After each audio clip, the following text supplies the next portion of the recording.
No, I just wanted to kind of just extend maybe a little bit, if I can, this narrative of collaboration. I Please. recently attended MCon, which was happening last week in Denver, and it was just incredible, the energy that was there, right? But really, the types of people that were in attendance is very much different, I think, from many of the other crypto, conferences. In fact, I kept calling it an unconference because it just very much didn't feel like one, right? Even though it's like MCon, it didn't feel like a conference in the traditional sense. There were people there who are builders. It's really not just about being an enthusiast, but actually taking on a role of building out the future that you want to see. Whether that is through, some sort of like DeFi vehicle or DeSci vehicle or, media vehicle as Crypto Sapiens does. The but the outcome of such a curated experience is that the people coming in there really are fans of everyone else who's there. And so there's a lot of collaboration speak happening from the moment those doors open to the moment those doors close. In fact, the doors close and we're still hanging outside on the lawn, just kind of chatting and talking about what was next, right? In terms of, either MCon 3 or what's next for our projects and the potential collaborations between that.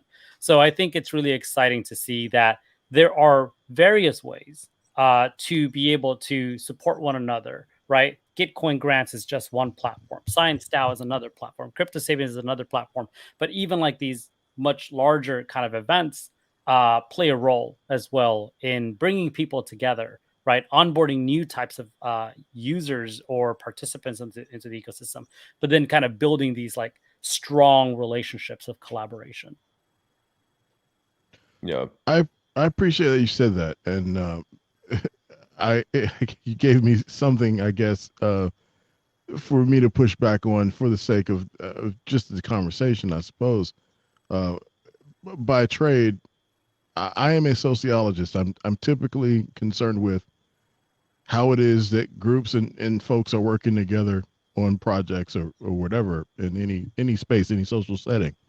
So I'm always curious then with the discourse in and around these DAOs and all the collaboration that's happening. Why do you think that there isn't maybe more of a push for people to consolidate and to kind of maybe shut down their own individual group for the sake of the good and just work? Why don't we just make one DAO and all just really kill it? I have thoughts on Anyone? that. Sure. Well, I mean, I think there's two things happening, in my opinion. The first is that there is just a lot of opportunity. And Mm, opportunity breeds ideas, and each idea then becomes kind of this vehicle for organization and collaboration, aka a DAO, right? I would even say like Crypto Sapiens as an example. Like this is something that we built within Bankless DAO, but as it continues to grow, we start seeing a bit of a distinction between the way that the DAO, Bankless DAO operates and the way that Crypto Sapiens operates. Now, while there's a synergy between the two, there's mm, definitely kind of different ways in the way that it's able to operate. So, and again, this is brought on by opportunity, right? So I think that that's one of them. The other, though, and the counter narrative to that, I suppose, is that as these projects continue to grow and develop into their own DAO potentially, uh, there is also this idea of like projects coming together, not necessarily merging, right, to become one, one organization, but really around a set of values and core mm, missions, right? And so we can imagine in the future this being categorized as a super DAO, right?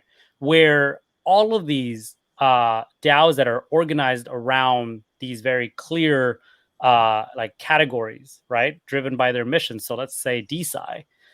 There's the Science DAO. There's Cannabis Genome DAO. There's all of these different DeSci DAOs that, to be able to facilitate each other's success or the success of the space in general, they come together to govern as the DeSci super DAO. So you're starting to see some of that happen, but I would say, because again we're early, is a lot of experimentation as to how that can happen, because you can think of like maybe some of the practices that we carry from like Web 2 to Web 3. There's maybe a way to like split, but very few examples of how you can kind of merge around these like shared objectives. Mm. So there's still a lot of education left for us. And I like that you kind of mentioned your background, because it's people like you actually that I think are going to influence that. We need sociologists, we need psychologists, we need like all of these humanities, science studies that explore how human coordination and communication actually Hmm. influence the way that we organize and the way that we collaborate and so on. So yeah, I'm excited for that, and I've started to see some of that, but I think it's still very much early. I think that you're also an optimist. You said that with the exposure comes opportunity, is what you said. There's lots of opportunity, but you never mentioned greed. You never even alluded to greed. I don't talk about money, man.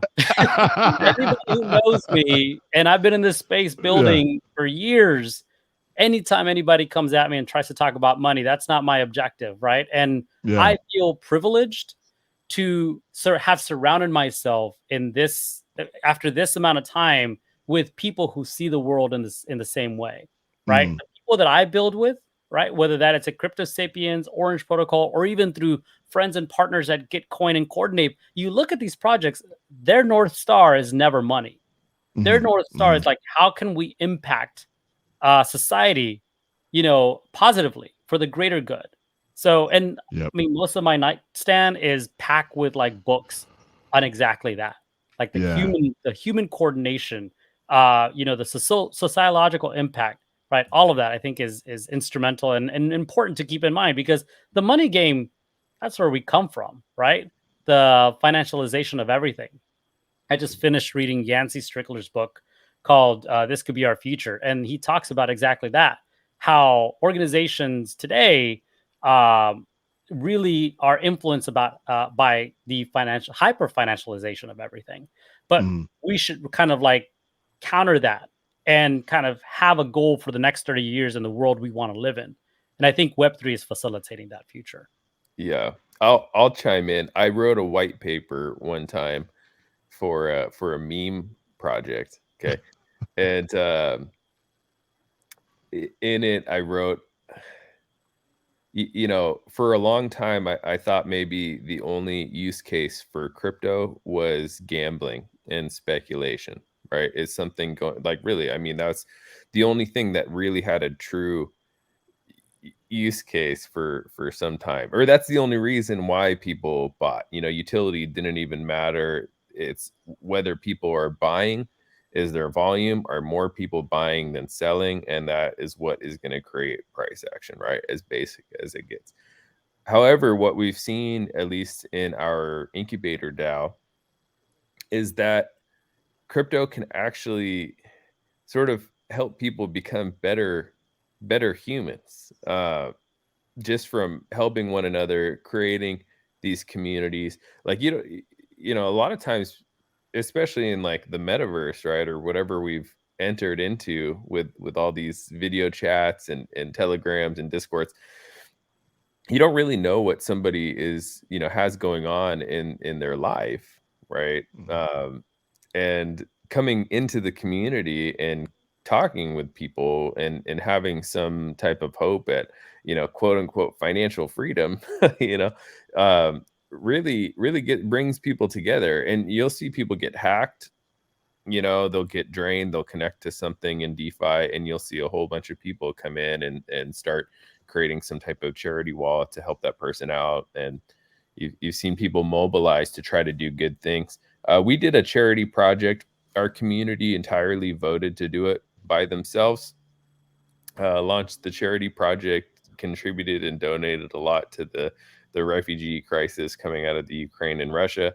And you see these people like on their own decide to do this, like lots and lots of people, which I think is really cool. So anyway, just to echo that point, the human aspect, not just the financialization of everything, but people becoming better and choosing to do things based on I don't know.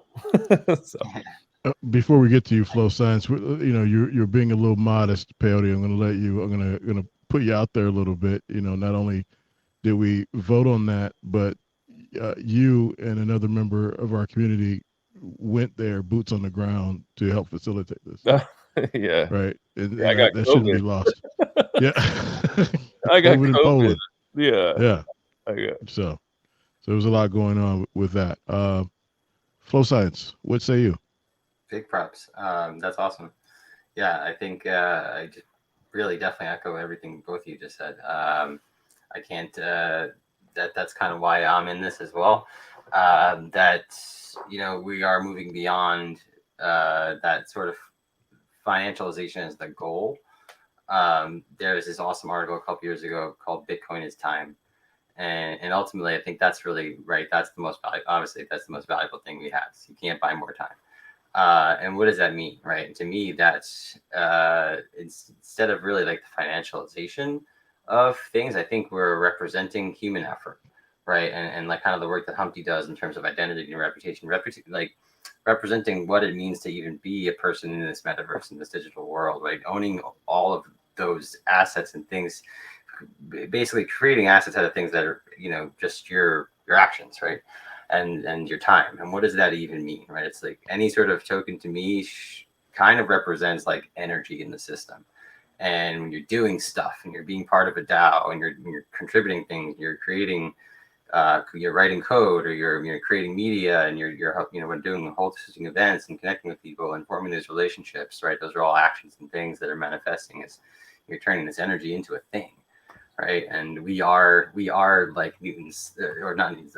We are the three thermodynamic principles of physics. Right, you can only create.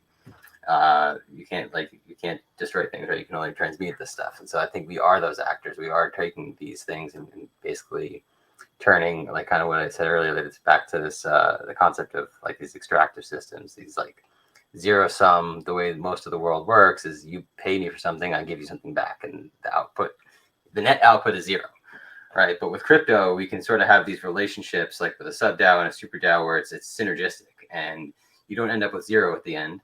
You end up with you change the sign on the equation. You end up with +1 minus -1, right? By giving something away, you're actually creating value, right? And so at the end of the day, we end up with 2 in the system instead of 0. So we're literally creating value through our actions and through our time and through where we spend this energy,